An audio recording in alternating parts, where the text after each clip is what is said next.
All right, welcome everyone. We're going to get started. Thank you for joining. We still have some others gathering, so I'm just going to do some quick introductory remarks to get us started. But thanks for taking the time to join us today. I know you're on a lot of Zoom meetings if you're like me. Sometimes it's all day, and they can be varying degrees of successful, frustrating, whatever. And today I'm really appreciative that you set aside this time for what I hope is a really uplifting and happy Zoom meeting and a time for us to get together and really celebrate. So before we get going, just a few words of thanks. Thank you very much to the partnership staff for putting this together. It was hard, as you know, to sort of shift course, as many of you have had to do this year, and trying to create a virtual event for this. And I want to thank Chelsea, Don, Carlene, Danielle, Grace, and Charlie for really working hard to pull this event together today. Second, I'd like to thank our board of directors, many of whom I know have jumped on to join us today, and especially our board president, the fabulous, wonderful Mr. Calvin Price. And also, of course, thank you to our sponsors for sticking with us through this year. As always, the Melville Charitable Trust, first and foremost, for their long-term support, the partnership, the Reaching Home campaign, Home Connecticut, and all of the work that you all do in the statewide effort to end homelessness. Thanks to Webster Bank, our friends and partners at the Connecticut Department of Housing, as well as the Connecticut Housing Finance Authority, the Federal Home Loan Bank of Boston, Liberty Bank Foundation, Connecticut Health Foundation, La Rosa Building Network, Community Health Network, and our friends down in Bridgeport at the Bridgeport Neighborhood Trust. So thank you for all of those folks for, again, sticking with us in this weird year and continuing to support this event and this work.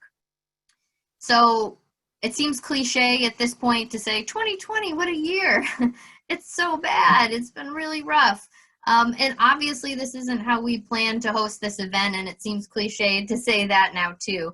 In normal times, you'd probably be hanging out with us at Anthony's, enjoying a tasty beverage and some delicious food, mingling with partners and making new friends, and hopefully, if the weather permits, enjoying some really nice ocean views. So as you all are well aware at this point in time, sometimes all the best laid plans get tossed to the sideline, and that is the story of 2020. So this has been, as all of you know, I don't have to say it over and over, but it's such an incredibly challenging year for all of us, and even more so for those people that we serve and support. So we've spent most of this year responding to a global pandemic within our own system and within our own personal lives. We've opened long overdue and painful national conversations around racism, race equity, and racial injustice. We've changed the way we work and are shifting our entire system of care on a dime. And in many cases, we've done so while losing family members and friends along the way. And our pain as a collective campaign, as many of you know, was multiplied again by the unexpected loss of our friend and colleague, David Dudley, back in June. So as many of you know, David was born and raised in Meriden, was a strong advocate for social justice and community service. Many of you know he served as the residential program coordinator at Shelter Now and had really spent his life giving back to his community and in service of others. So I hope before we began today that you would join me in a moment of silence to honor David's memory and his life's work.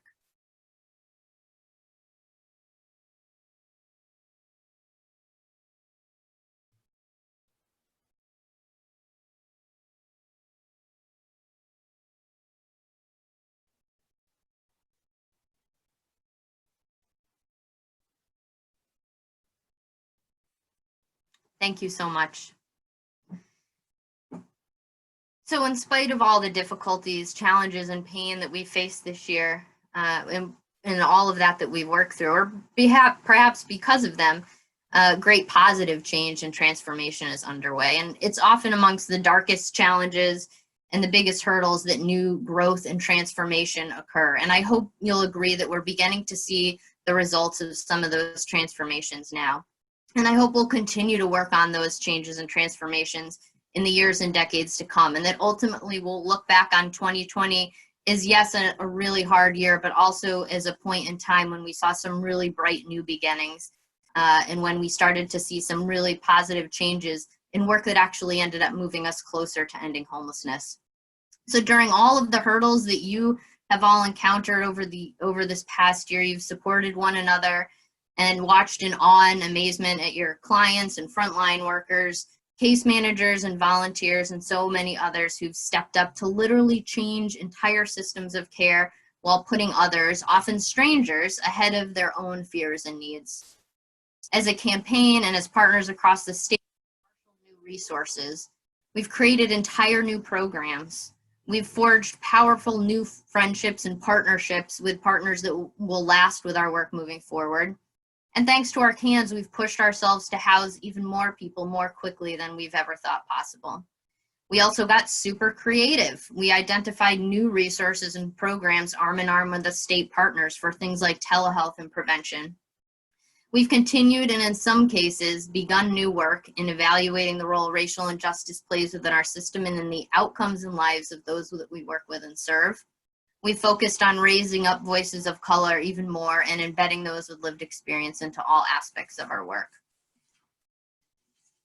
But the best and most important part of the Reaching Home Awards has always been about pausing to celebrate our successes, one another, and the awardees, even in tough times.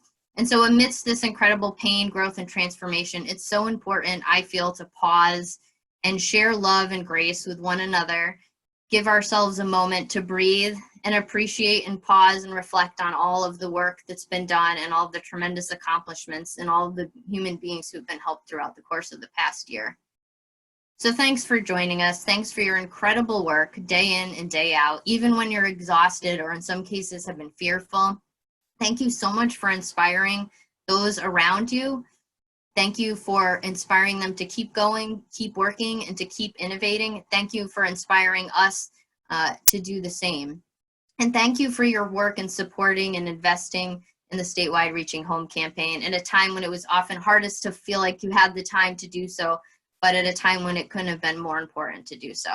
And I hope you'll agree that the campaign has served as a critical place to share information, ideas, and craft solutions this year more than ever. So thank you again for your time and commitment as always. So in conclusion, I just want to give a special thanks tonight to our awardees for joining us, to all those who've shared video tributes that we'll be sharing throughout the night and have taken the time in advance to help us put that together, and to our keynote speaker, Amanda Indire of Funders Together, who will be speaking later in the program. So grab a beverage of your choosing, sit back, relax, and enjoy some positive vibes for the next hour or so. And a side note for technological purposes, we can't hear everyone clapping, which is a little weird for an award show. And so if you do want to share your appreciation and praise and support for awardees and speakers, please feel free to clap in your window or to share the clapping emoji. You can also share comments in the group chat on Zoom, which is a nice benefit of having a virtual event. So please participate that way if you're able. For optimal viewing pleasure, you may want to select the speaker view at the top right of your screen to get the best view of the awardees as they're speaking, as opposed to the larger gallery view. And a final note that we have a raffle associated with this. So if you registered for the event, you're put into a raffle for a gift card. And so I'll be announcing the winner of the raffle a little bit later after our awards. So with that, I'm going to get right on to our first award. Our first award is the Diane Randall Leadership Award. So this award recognizes an individual or group who demonstrates exemplary leadership in a public or private sector by promoting systems change, policies, and funding that creates solutions to prevent and end homelessness. The award, as many of you know, recognizes Diane Randall, the first executive director of the Partnership for Strong Communities.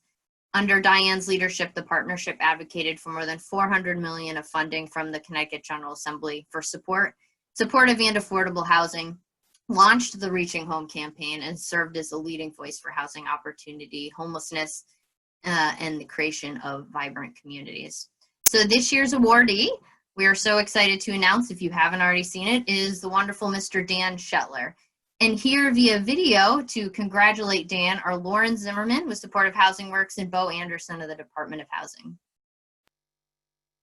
Hi, I'm Beau Anderson, Statewide CAN Manager for Data Analysis at the State of Connecticut Department of Housing. Data is very important to the work that I do and to the work that we all do. Data is essential to measuring our progress toward making homelessness rare, brief, and one time. Having good data and putting it to use and demonstrating the effectiveness of our efforts has led to increased investments in our system and better outcomes for the people that we get to serve. Data is fundamental to all of that. So before I go any further, I want to briefly and enthusiastically thank every single one of you for understanding the importance of high-quality data and contributing to its collection. Thank you so much. Thank you. Thank you. Thank you. And you. Thank you too. Thank you all.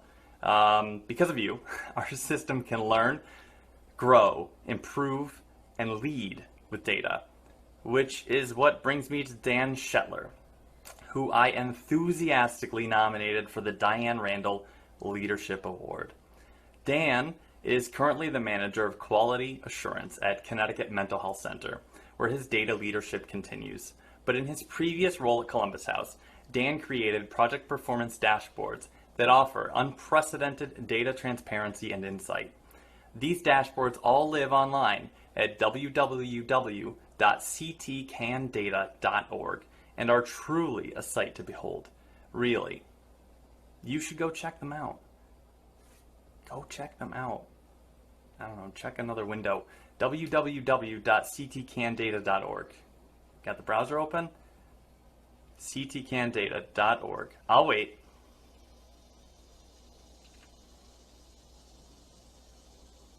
All right. You should come back now.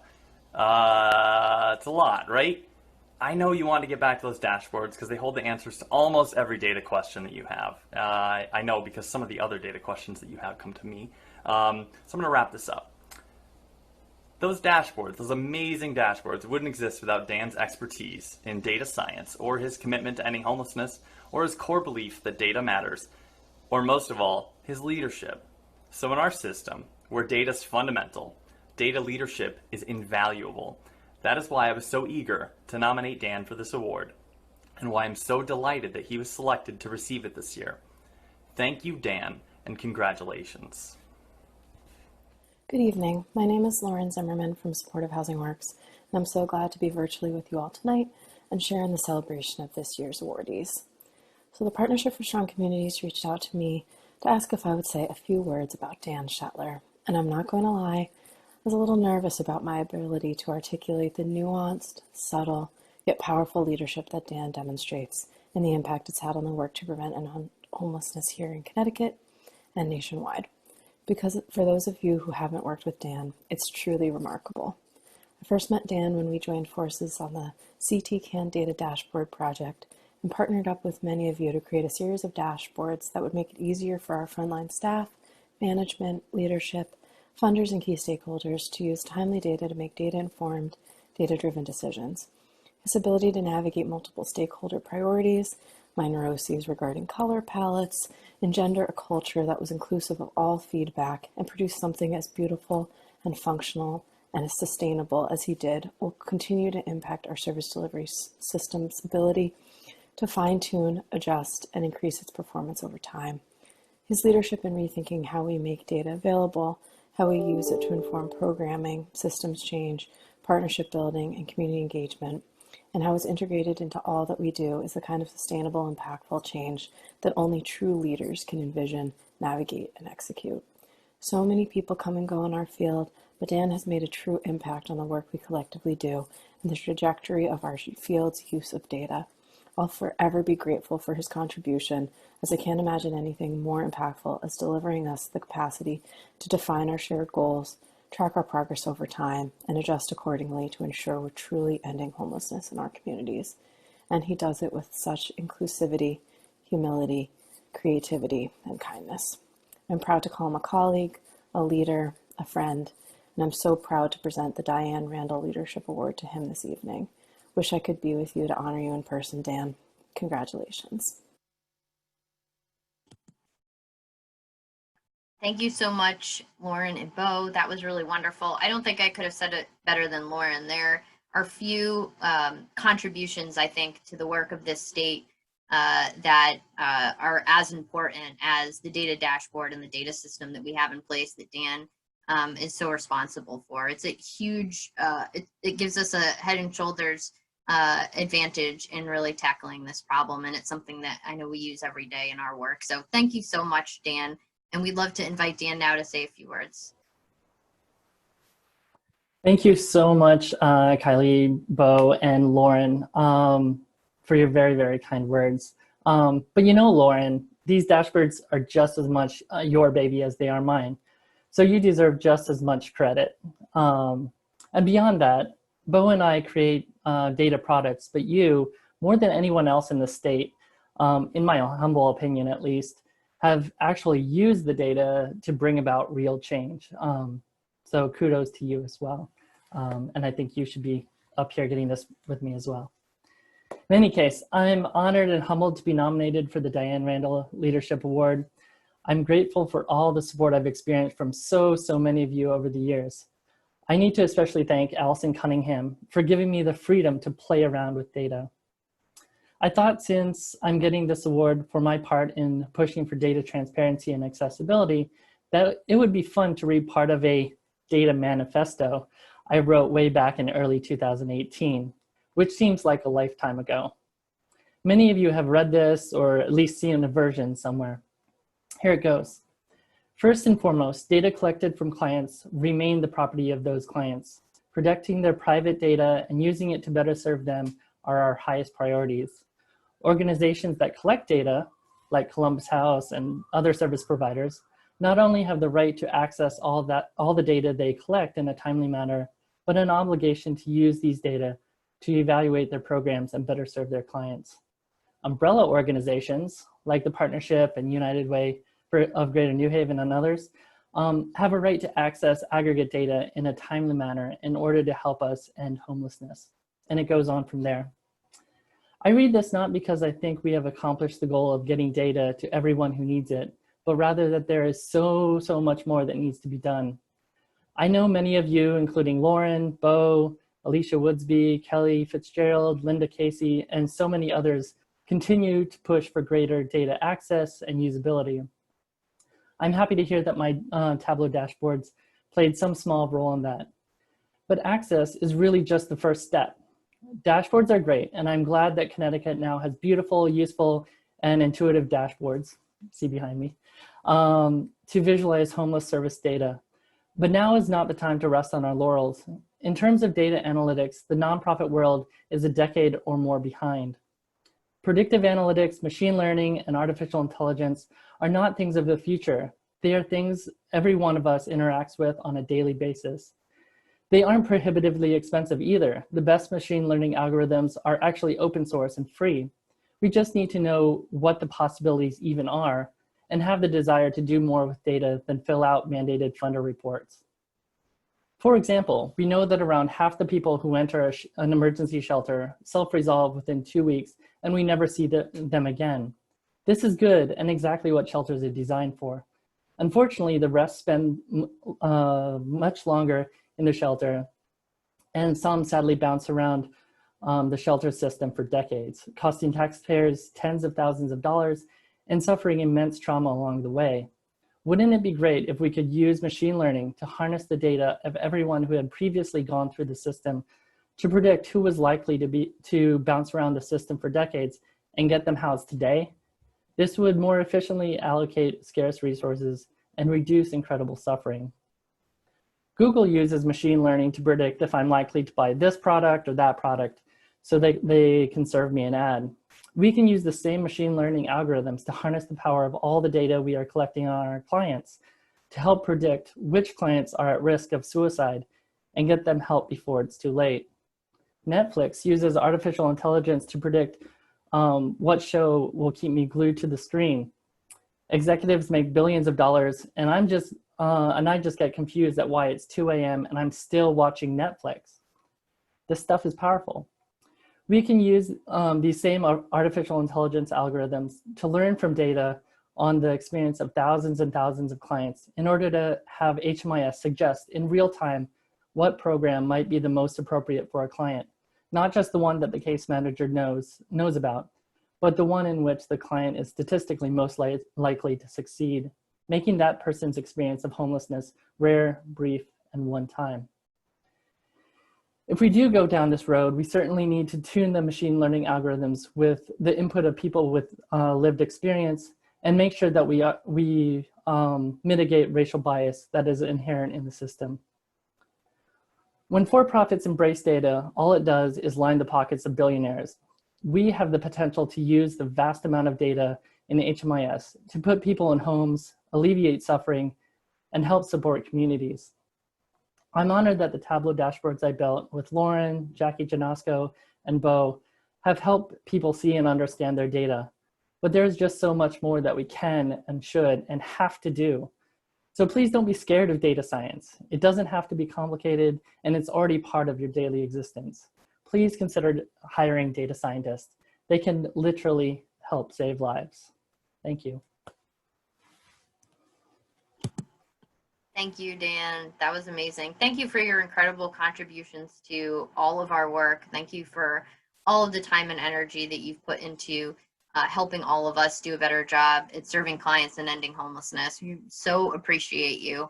So thank you. And I see amazing comments on the side, which is really nice. So you have this virtual thank you and appreciation card sort of going on the side chat, which is great. So keep it up, everyone. Thanks again, Dan, and thanks for Beau and Lauren as well. Our second award today is the Richard Schuster Advocacy Award.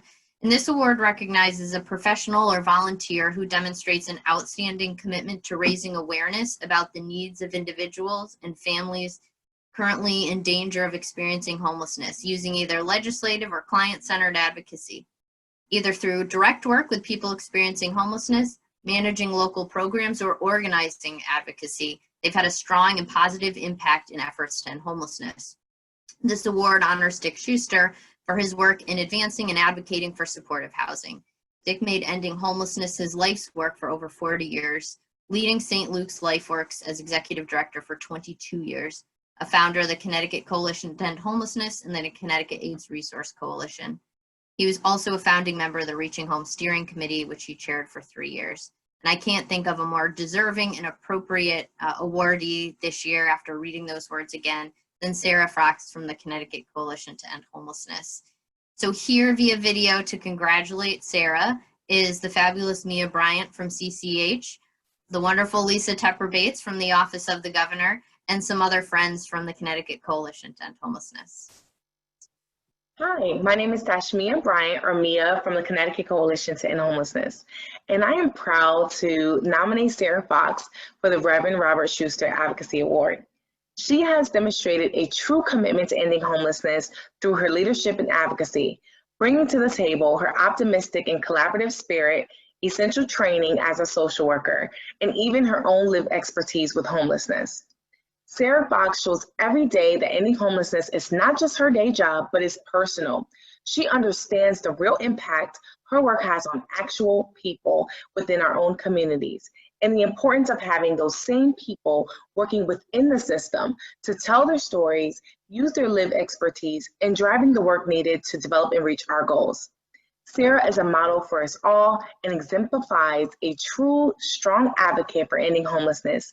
And for that, she is more than deserving of being honored with the Reverend Robert Schuster Advocacy Award. Thank you, Sarah, for your work, and congratulations. Hello, Reaching Home campaign friends. This is Lisa Tepper-Bates, and I'm really honored to talk with you today about Sarah Fox, who is the Richard Schuster Advocacy Award winner this year. I can't think of a better person than Sarah to win this important award because Sarah is an extraordinary advocate for people who have experienced homelessness. I can't say enough good things about Sarah's incredible talents, her huge heart that she brings to her work, and her effectiveness in organizing advocacy, in articulating advocacy, and in moving the ball for vulnerable people who are counting on us. So Sarah, well deserved. Reaching Home, good choice in Sarah. And thank you everyone for what you do, but thank you, Sarah, for all of your efforts. It's a privilege to have worked with you. It is a privilege to call you a friend. You are an inspiration. Love you, Sarah. Hey, Sarah, Richard here. And from the whole CCH team, we wanted to just congratulate you on the Reverend Richard Schuster Advocacy Award from the Partnership for Strong Communities. This award is so hugely well-deserved. You are tireless in your advocacy. You bring such heart to this work. And for you, ending homelessness is not just a job, it's really a passion and a truth that you believe in. So this award is truly well-deserved. I am in awe of your advocacy skills. And I know that you've been the face of advocacy for the whole state. So congratulations on this well-deserved award. Really, the whole team wanted to send their congratulations as well. And so we brought the whole team together to say a few words. I'm going to kick it off to them now. Hi, Sarah. Just want to say congratulations on your award. I don't think it could have happened to anyone else. I'm very happy to call you a co-worker. And hopefully you can teach me some of these advocacy skills. Anyways, I just want to congratulate you and hope to meet with you soon. Sarah Fox, what to say? You're the world's best boss, first and foremost.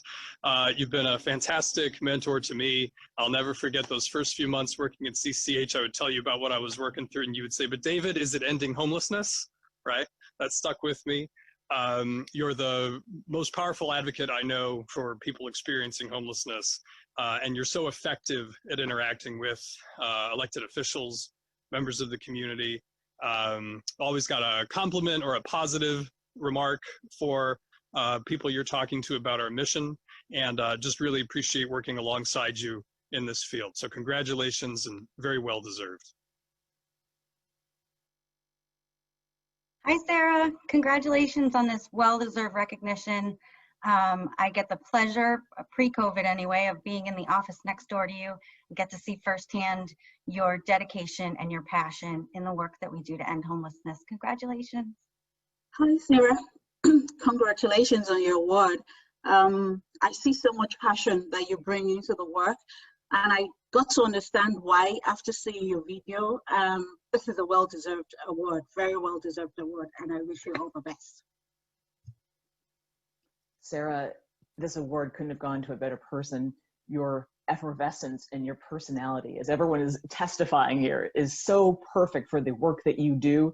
And I echo the sentiment. One of the first things I heard about you when I first started was you were constantly asking, what does this do to end homelessness, as was previously mentioned. So that has stuck with me. Your passion, your dedication, and just the joy it is to work alongside you in this work is just wonderful. So thank you for all you do. Congratulations.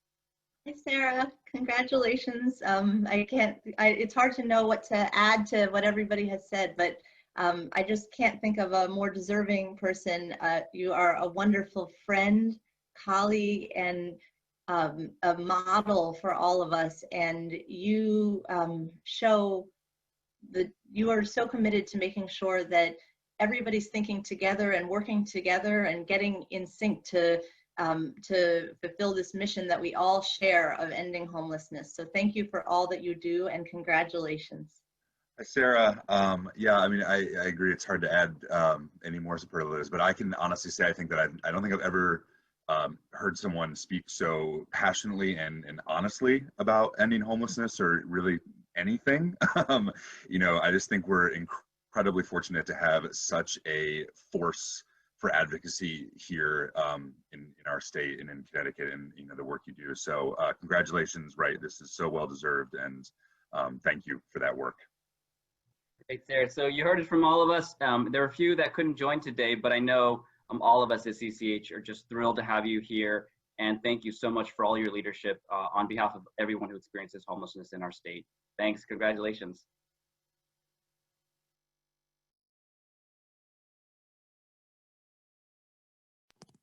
Thanks, everyone. Sorry, I lost you for a second. Thank you so much to the CCH folks, to Mia and Lisa for lending their voices. I concur wholeheartedly.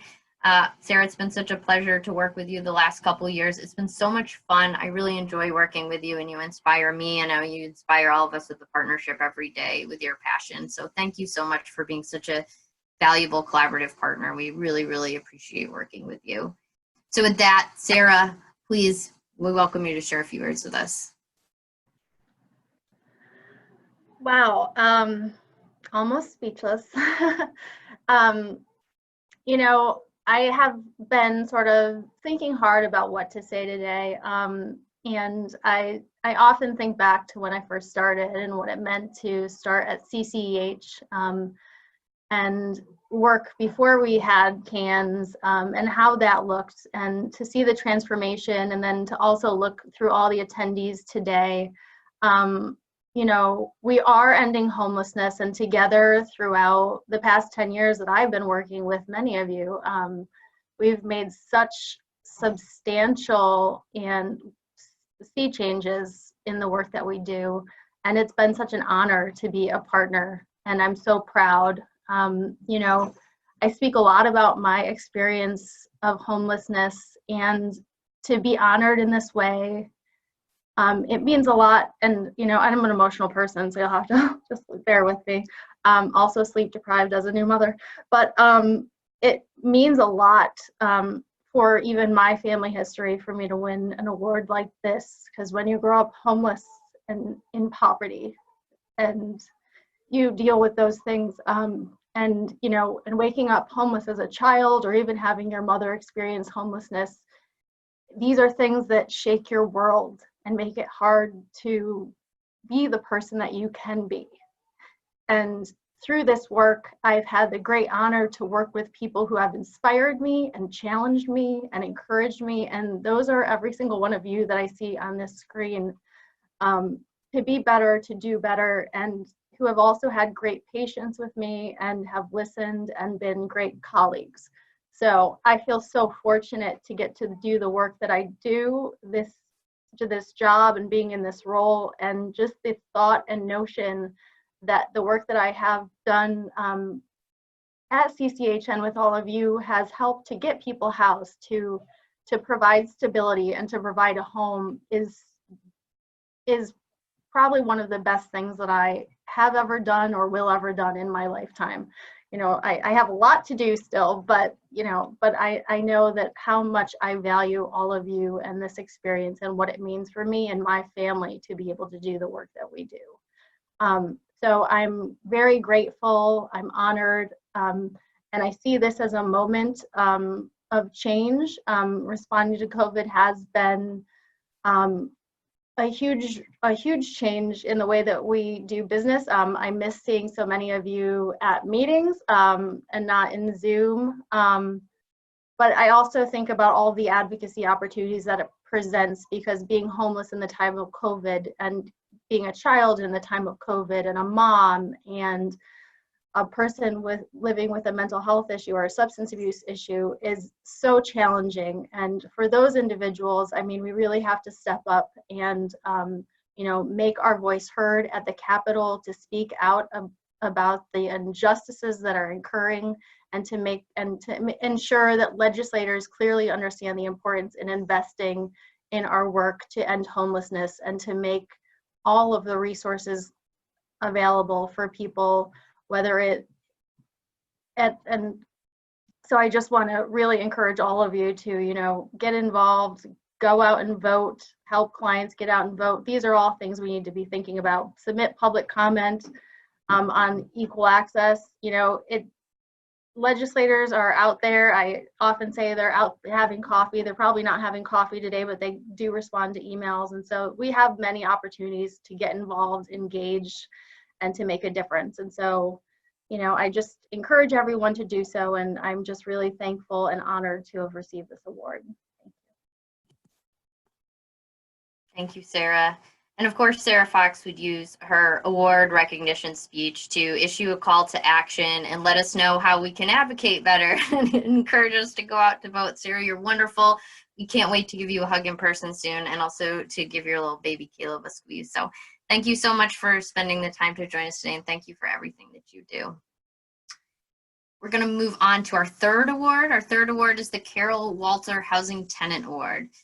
And this award recognizes a housing tenant who shows commitment to advocacy for permanent housing solutions, exhibits leadership skills, and works to make their community a better place. The award is named in honor of Carol Walter. Many of you on this call knew Carol, a much-loved executive director of the Connecticut Coalition to End Homelessness. A respected advocate in the area of housing and homelessness, Carol was passionate and tireless in her work to end homelessness.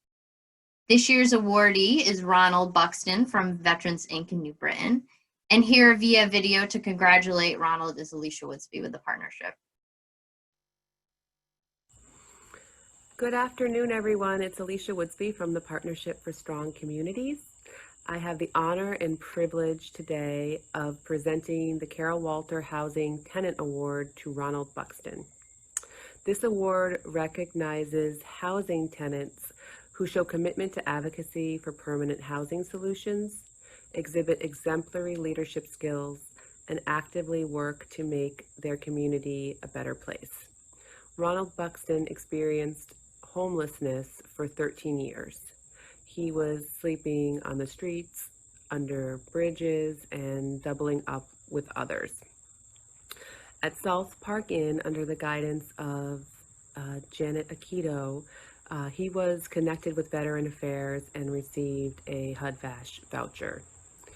Over the past 15 years, Ronald has now been working to provide essential support services to veterans and civilians. At the inn, he ran the Veteran Drop-In Center, where he helped to counsel many individuals about housing, employment, and food resources, and even saved the life of a veteran in crisis. Through his work helping veterans experiencing homelessness at Veterans Inc., as well as his volunteer work through the Take a Vet fishing program, Ronald lives the life of a true community builder. His skill as a communicator, mentor, and mediator make him an invaluable support for veterans. As a veteran with previous experience of homelessness, Ronald can relate to many of the issues and barriers that they face. As I mentioned earlier, Ronald volunteers at the Take a Vet fishing program, where he has provided hundreds of fishing trips for veterans over the years. He credits hard work and his faith for keeping him going, and through his own work, he makes the world a more welcoming and compassionate place for veterans and people experiencing homelessness. Please join me in thanking and recognizing Ronald Buxton. Thank you so much, Alicia, and thank you so much, Ronald. What an inspiring body of work you have behind us. We're so appreciative for your contributions, and we're so excited to hear more from you. So, Ronald, please, we welcome you to share a few words with us.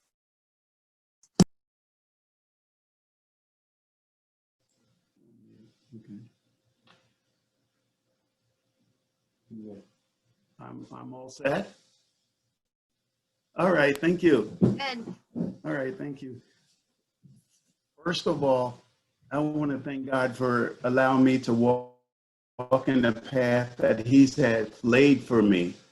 You know, the path, it wasn't going to be full of roses, and it wasn't going to be easy.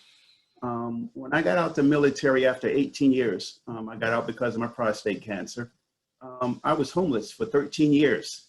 And for 13 years, I had no help from the VA. But I was working at South Park Inn, where they recognized me for being a leader, and all the guys would come to me and ask me questions. What will I do? How will I do this? And I was wondering, why did they come to me and not to a counselor or someone who is certified? And it's just because word of mouth. When I talked to one veteran who I helped saved his life, he relayed the message to the rest of the veterans, and they all started to come into me and asking me questions, and I helped them while running a drop-in center there. I would feed them. I would make sure they go in the right direction if I could, but once they leave South Park Inn without the guidance, they're on their own. So I led them to like housing, jobs, getting their security paid, their rent paid, and also church, as I'm a big believer in that.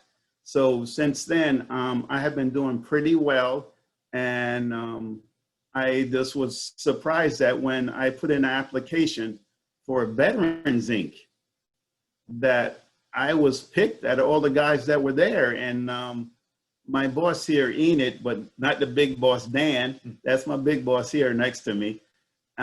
Enid said that I was rooting for you because I read your profile and stuff like that, and she talked it over and they agreed.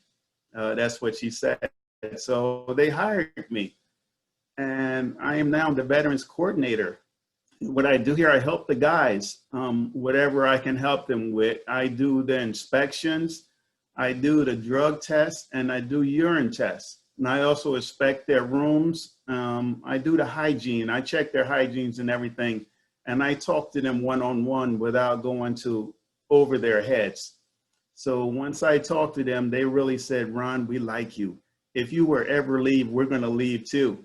But they don't know, they have to leave anyway. It's time for them to go.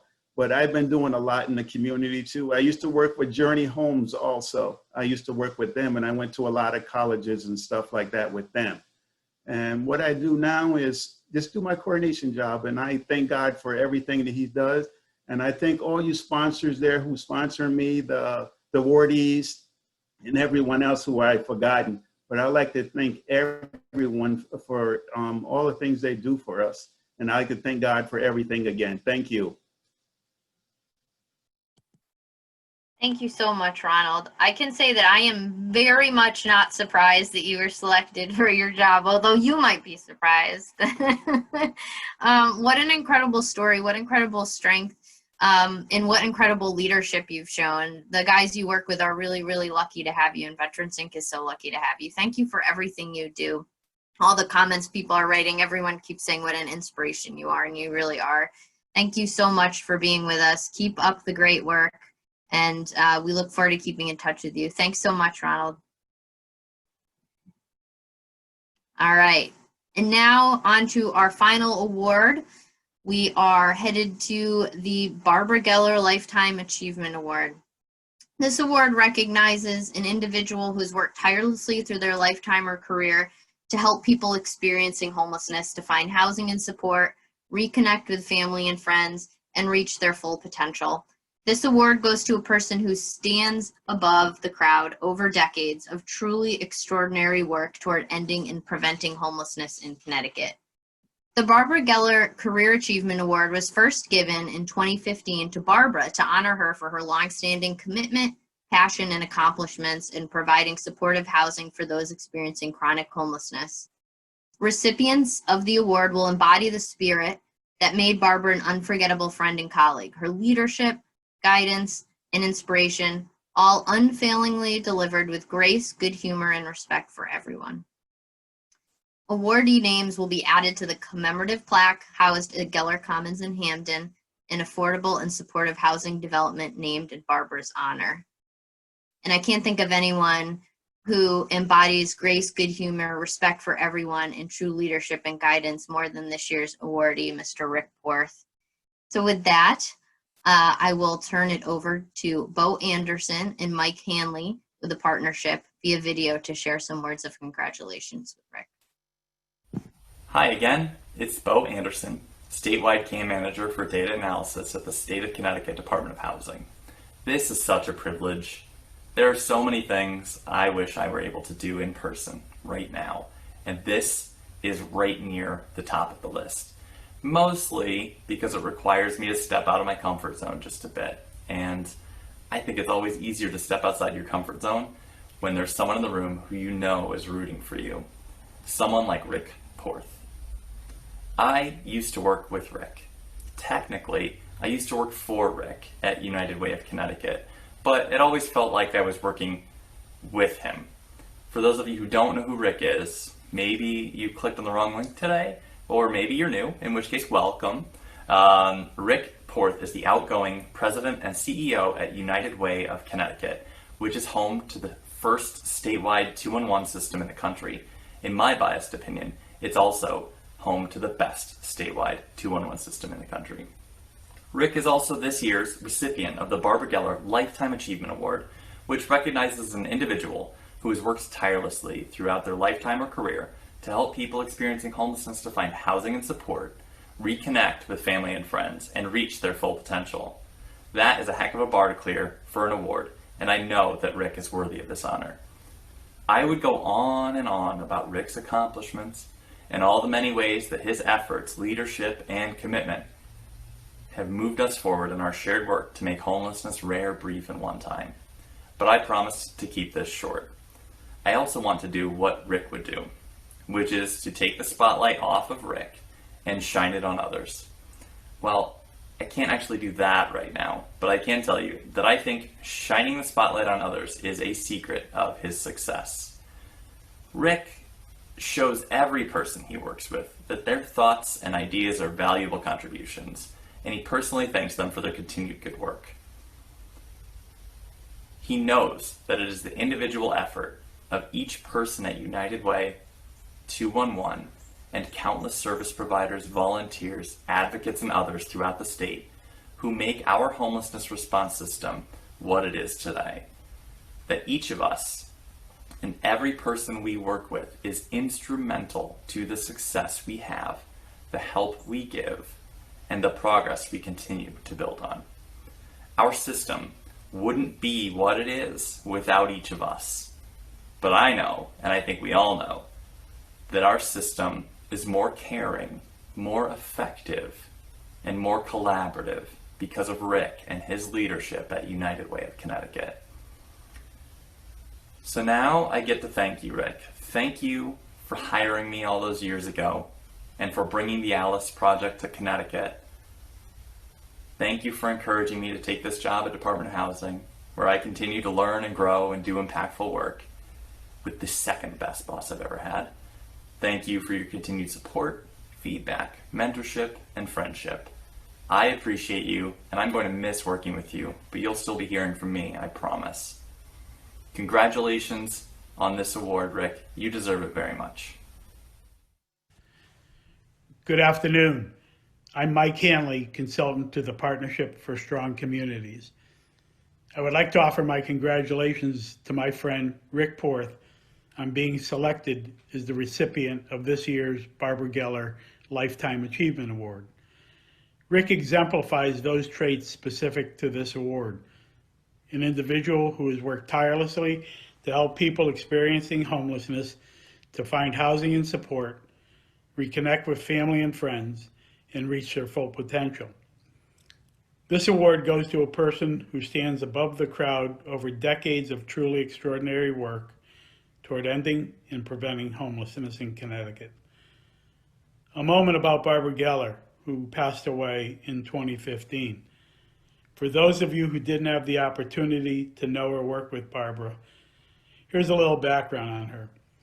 I was fortunate to know her for over 25 years. For most of that time, she served as the Director of Statewide Services at the Department of Mental Health and Addiction Services, and as such was critical to the development and growth of supportive housing here in Connecticut. Barbara helped launch the Reaching Home campaign and, along with Ann Foley at the Office of Policy Management, was a strategic member of the Interagency Council established to manage the various supportive housing initiatives. Now about our award winner. Since arriving in Connecticut in the mid-90s, Rick has distinguished himself in each of the leadership roles that he has held. As CEO of the Capital Region Council of Governments, a planning and policy organization that serves the Greater Hartford region, as Vice President for grant making at the Hartford Foundation for Public Giving, and for the last dozen years as President and CEO of United Way of Connecticut. In that role, he has served in both campaigns of the partnership, Reaching Home and Home Connecticut. Under his leadership, United Way has been a strategic ally in our effort to end homelessness, expand affordable housing, and build strong communities. As you well know, overseeing the 211 system is not for the faint of heart.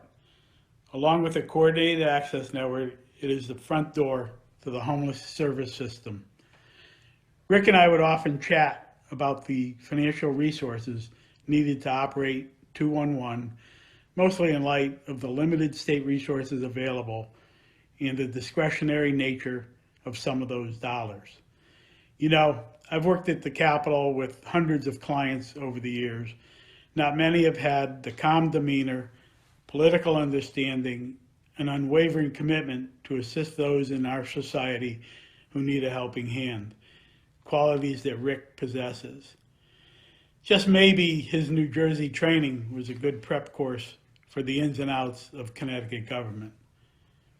You know, I can see Barbara looking down at all of us today, that characteristic excitement in her eyes, that smile of approval. On behalf of all of us, thank you, Rick, and wishing you good health and happiness in your retirement. Thank you so much, Mike. Thank you, Rick, for joining us for today and for your incredible investment in this work and your impactful career. We welcome you to share a few words with us. Thank you. Thanks, everyone. I so appreciate it.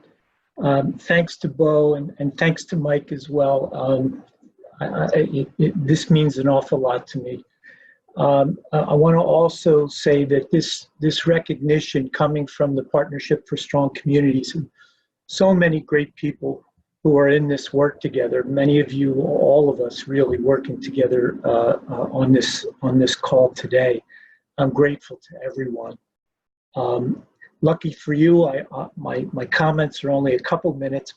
I'm going to share a couple thoughts with you about what this means to me, receiving the Barbara Geller Lifetime Achievement Award, and hope that it's helpful as we all continue to work to end homelessness. First, after working with and for people who are facing housing insecurity and homelessness over the years, I really think, and I know all of you on this call will agree with this, I really think more attention in the public discussion has to focus on financial hardship. I think that financial hardship is often the biggest part of the story. Yes, some people struggle with our challenges, with other challenges such as family dynamics or health-related challenges and so on. But what I have seen over and over is that so much of the suffering that housing insecure people endure is tied up with financial hardship and the lack of affordable housing and the lack of more different housing options. We need to change the narrative. And again, I know a lot of people on this call are working to do that, have been for a long time.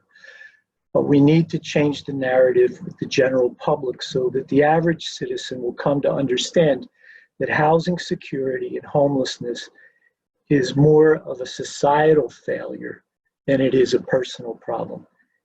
In fact, I have often seen many people dealing with their housing insecurity with great courage and grace, and it's inspiring to be around that. We in United Way have worked for a few years now on our ALICE initiative, which is an initiative to support working people that still struggle to make ends meet. ALICE stands for Asset Limited Income Constrained Employed. Beau, I saw you. You had your ALICE book in the background there. Thank you.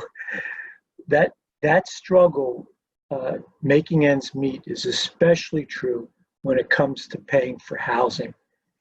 We've learned in United Way that telling personal stories and helping people walk in Alice's shoes can open eyes and enlist many more people across the whole political spectrum to support solutions that lead to real progress. And I know that's a lot of what we do here.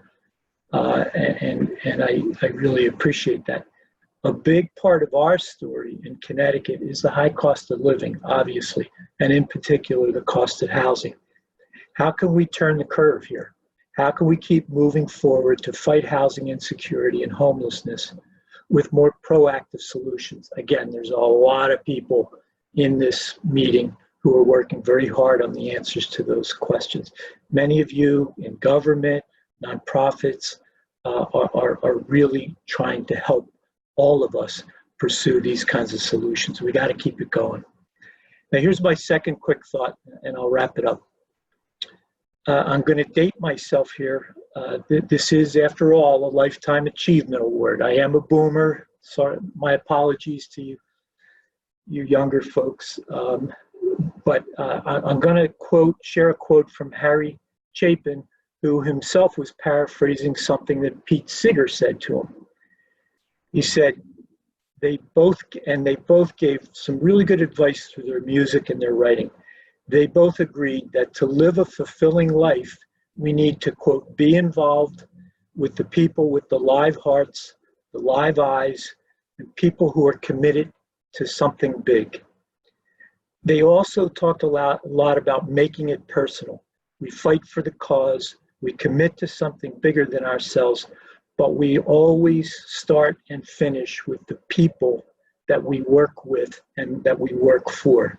I'd say that's really good advice. And there are, many people on this call who have live hearts and have live eyes and a real commitment, a true commitment to end homelessness. Three of whom have been already recognized today. I'm proud to be with them in this recognition. I would say that my career and my life have been so much richer because I've had the privilege of working alongside you and people just like you. And I'm so grateful for that. There are too many of you to name right now. Our CAN leaders, our shelter providers, our government and nonprofit leaders, partnership, Connecticut Coalition to End Homelessness, many more.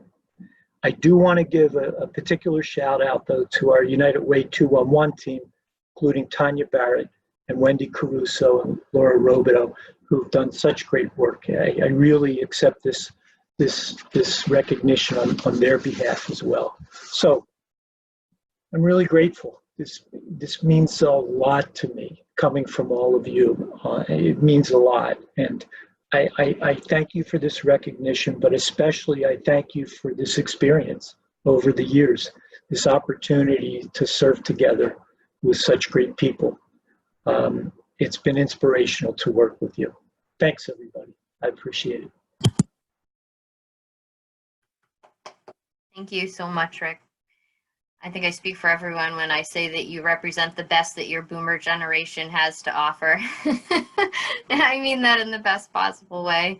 And the comments on the side indicate how much everyone is really going to miss working with you and really appreciate your strong, humble, visionary leadership. We're all going to miss having you at the table with us and working alongside of us. And we wish you the best retirement with your family and wonderful years ahead. Thank you so much. Thank you, everybody, for participating in our awards and for sharing your thoughts and comments. We're going to move on to our keynote address before we wrap up. Before we did that, I want to throw in our raffle winner. For those of you who registered, you were entered to win a gift card. And I swear that I didn't rig the results because you know how much I love and respect her. Stacy Violante Cote, you're the winner of our raffle for today. So we'll be in touch, Chelsea or I, to make sure we get that to you. And thanks everybody again for registering and joining us today in this weird, unorthodox, but wonderful celebration. So move on to our wonderful keynote. So we're so lucky, as I mentioned earlier today, to have Amanda Indiri, the CEO of Funders Together to End Homelessness here.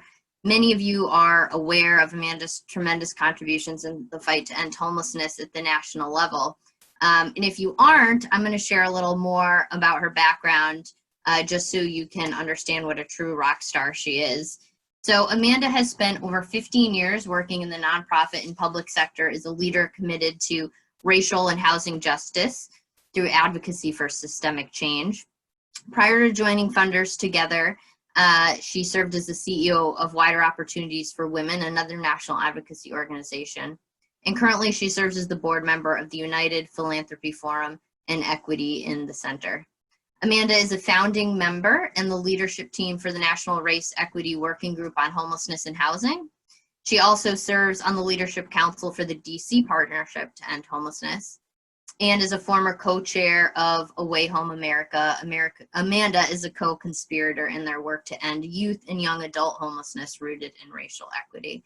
So with that, I want to welcome Amanda to share some words with us today. Thanks so much for joining us, Amanda. Thank you so much for having me. Can you hear me okay? Great. It is so, I feel honored to be able to close out this afternoon of celebrating leadership and service. And like so many of you, I wish that I was in person with all of you.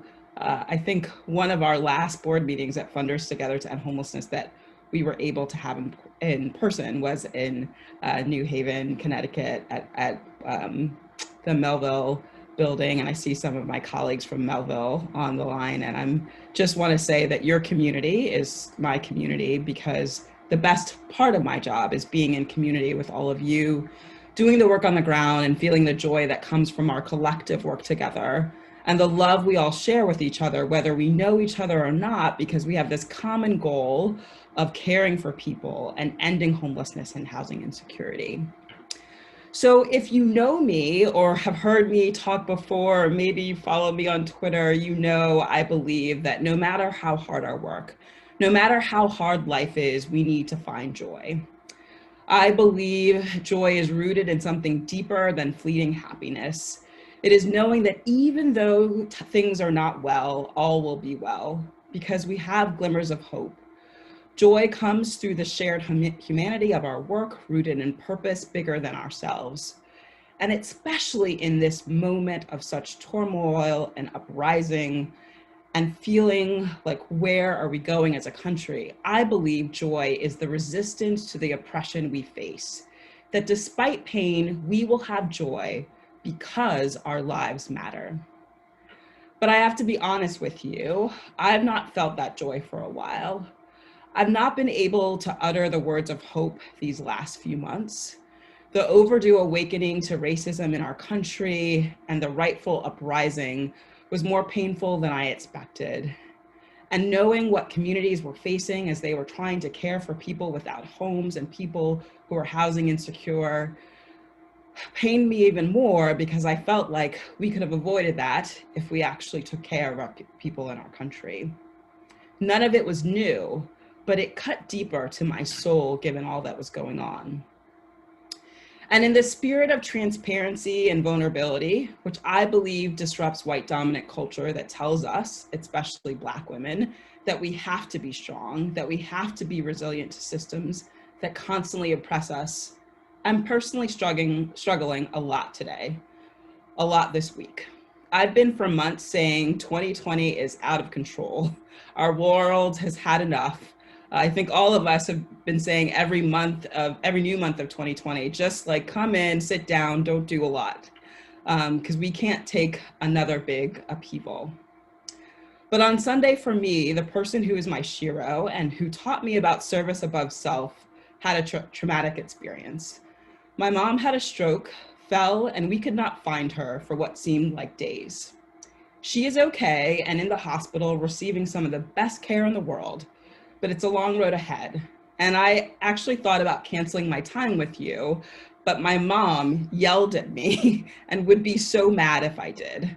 She knows that my work is not just about a job or a paycheck. It's my purpose. It fuels me just like the honorees today. Your work, their work, and volunteer life fuels you to put people first, to have purpose above self. So today I salute you and honor my mama with some hope and call to action. I often call us to action in moving beyond charity, beyond change, to true racial and housing justice. While I know our work is and should always be rooted in community, I sometimes spend too much time focusing on dismantling big systems with big policy ideas and new ways of funding big ideas that are happening on the ground. And I miss that there is justice in small acts, and that justice in those small acts just needs to be taken to scale. The night we found my mom, and in all the confusion gave the hospital the wrong insurance company to call, I made frantic calls to her boss and team as we kept on getting this deny message on this silly little laptop. Now, you and I know that real justice means everyone has the right to top-notch healthcare that my mom is receiving without worrying about insurance or how they're going to pay. But that night, in just a few hours of confusion, her boss and staff had already rallied together tens of thousands of dollars to make sure we did not have to worry about anything. Now all was resolved and we did not, And we also know justice does not come in the form of charity, and we should not have to fundraise to meet basic needs of healthcare or housing. But in that meaningful act, I saw a lesson to how to take justice to scale. What if when the system is broken, we didn't question the person telling us it's not working, and we rallied around people and trusted folks with the resources they need to make their lives whole? We didn't try and work within a system we know is doing as it's intended, oppressing and suppressing those who've been marginalized for years. We came up with innovative ways to act out justice. What if systems always worked like that night? Within minutes, those in power and those with resources just turned it over. What if the path towards justice starts with people having agency over where they live, what care they need, and barriers to access are broken because we just listen and trust people with lived experience? With so many thoughts racing through my head on Monday, Labor Day, as I started to figure out what this new life was going to be, I never had to worry about work or taking time off to be with my mom. I don't have a lot of privilege as a Black woman in this world, but I was overwhelmed by the economic privilege I had in that moment. But even more so, I realized the soft place I had to land in my staff and board, who I frankly was honest to and told I was traumatized, confused, and didn't know how I could show up for work. As an organization committed to racial justice and moving to be anti-racist, we've also been having a lot of discussions these past few months about what does it mean to be pro-Black, pro-Indigenous, pro-LGBTQ, just pro-people. And it looks like a culture that allows people to be who they are and come to work and life bearing their joys and concerns all at the same time. And I got to do just that. Even as the CEO, even as the boss who's supposed to model all the things, I got to just rest in the soft place that is my board and team and say, help, I can't do this alone. And what if that is the building blocks for justice as well? What if people got to show up as their authentic selves, that they did not have to conform to white dominant culture, that their eligibility for services weren't determined by some assessment or a form, that they were not just culturally aware, but unapologetically inclusive, and let people who are the most marginalized, who are the closest to the problem, lead when they need to, and tap out from this world when they need to rest as well? What if we truly believed rest is part of the revolution and didn't build systems and run organizations that cause people to be resilient, but allow them to rest in knowing they will be cared for, always? My first job in Housing and Human Services was working as the VP of External Affairs for a large social service nonprofit right outside of DC in Northern Virginia. So if you know the DC circuit, and I think it's like this all around the country, we had a lot of galas. I won't get into my rant about how I hate galas, but the gala we held every year was called the Best of Reston. It was not just a gala. It was a night that laid the groundwork for justice. It sought to honor the people in community getting into good trouble, as the late and greatest Congresswoman John Lewis said. It opened a room full of powerful people to the real work happening on the ground and inspired people to do more than sit quietly in service, but to be loud in demanding real change to the issues people in community sought to solve. I will never forget one year as we were doing our usual debrief on the event, one of the co-chairs said to me, what if we already honored everyone? What if there's no one left? And one of my favorite people, actually one of our front desk shelter volunteers who's no longer with us, piped up and said, what if we are just looking in all the wrong places? And folks, that's justice. In that moment, a strong Black woman named Ellen Graves challenged the thinking of the room and said, look beyond yourself. Find hope in small and big places. Realize there's so much good out there and it just needs to be sought after. And that moment still gives me hope. Today, hearing all of you still gives me hope. Over the last few months, I've started to gain back my hope because I recognize that real change comes at the intersection of hope and boldness.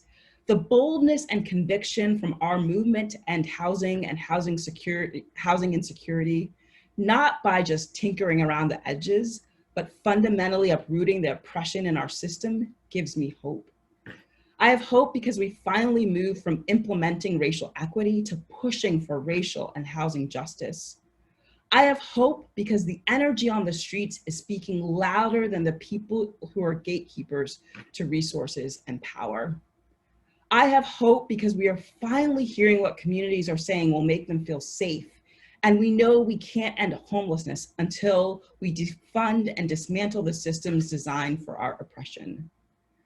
Transformation is not just a transferred or different outcome. It means transforming the process in the way we make decisions and prioritize resources. It's the literal transformation of power. I have hope because power in our work to end homelessness and housing security is finally shifting to where it rightfully belongs, to the people closest to the problem, to the people with lived expertise. I have hope because in the honorees today, I see the vision of community rooted in justice. Their service and leadership is a call to action to all of us. I hear them saying, don't stop. This is not a moment, this is a movement. A journey for liberation, maybe beyond our lifetime. A journey that has to be rooted in racial justice, in equity, in inclusion, in a radical reimagining of what it means to be the beloved community Dr. King described. I hear them saying, as my mom would often say to me when I was young, the words of Assata Shakur, it is our duty to fight for our freedom. It is our duty to win. We must love each other and support each other. We have nothing to lose but our chains. Congratulations to the honorees who have dutifully led in service and leadership to fight for others, to fight for their community. I'm so grateful to salute you this afternoon. Thank you. Amanda, we're doing a virtual standing ovation. But if I stand up, you'll only see my belly. Thank you so much. That was really wonderful and inspiring, and I think just what everybody needed to hear today. Thank you so much for sharing your words of wisdom, sharing your own personal challenges this week, and coming here and being with us despite them. And thank you for inspiring us as well as the awardees for continuing this work in these hard times and continuing to press forward. It's so important. Thank you, thank you, thank you. Thank you, Amanda. And thanks to all of you for joining us today for this virtual celebration. I really am looking forward to next year and hoping that we can all come together and be together. I would take a conference room. It doesn't have to be a fancy restaurant.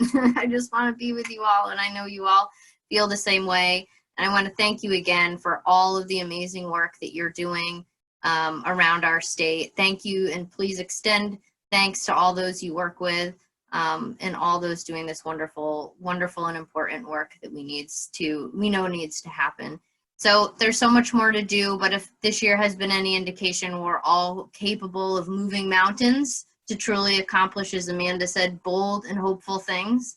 And so I hope that you'll go away tonight feeling a little uplifted and ready and refreshed to keep working, keep pushing harder. So thank you, everybody. Thank you again to our awardees. Thank you to Amanda. Thanks to our partnership team for helping make this all feasible. Enjoy your night. We'll be seeing you all on Zoom again soon.